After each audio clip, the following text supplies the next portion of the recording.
It's time to write her story. Ngayong umaarangkada na ang pinakaunang Philippine Women's Open sa mas pinagandang Rizal Memorial Coliseum.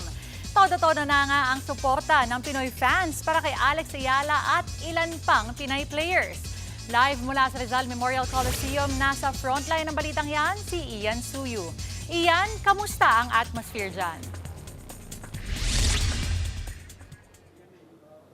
Denise, alam mo, everyone's up on their feet nga dahil nalalapit na ang pagsisimula ng kampanya ni Pinay tennis ace Alex Ayala sa round of 32 ng Philippine Women's Open dito sa Rizal Memorial Sports Complex. At double history ito, no, dahil ito ang unang beses na maglalaro si Ayala on home soil bilang pro at ito rin ang unang beses na nag-host ang bansa natin ng WTA 125 tournament.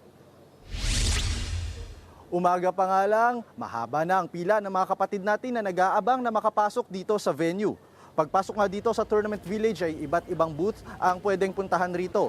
Ang system dito, Denise, meron 3 game courts or tennis courts na nakalaan at kabilang sa mga unang sumalang kanina, yung 7th seed na si Simona Waltert ng Switzerland kontra kay Lanlana Tararudi ng Thailand. Samantala, bigo naman ang una nating pambato na si Elizabeth Abarquez kontra kay Mai Hontama via sweep. Pero ang pinaka-inaabangan ng lahat, ang pagsalang ni Ayala kontra kay Russian netter Alina Charaeva.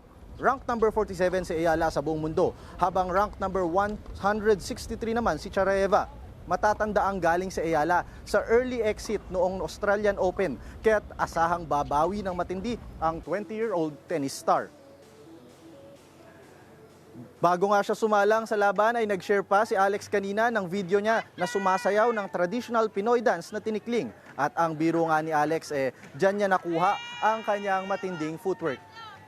Denise, sa ngayon nga tuloy-tuloy pa rin yung pagdagsa ng mga kapatid natin na nagnanais makita in person si Ayala, no, sa kanyang unang laro dito sa WTA 125 at paalala na rin ng mga organizers natin sa mga manonood na sundin yung proper etiquette once na nandito na po at nanonood ng live sa tennis court. Yan muna ang latest mula dito at abangan natin kung ano ang magiging resulta ng laro ni Alex. Balik sa'yo dyan, Denise. Maraming salamat, Ian Suyu. Mga kapatid, Cheryl Cosing po. Maging maalam at may pakialam sa mga napapanahong issue at headlines. Mag-follow at mag-subscribe na sa social media pages ng News 5.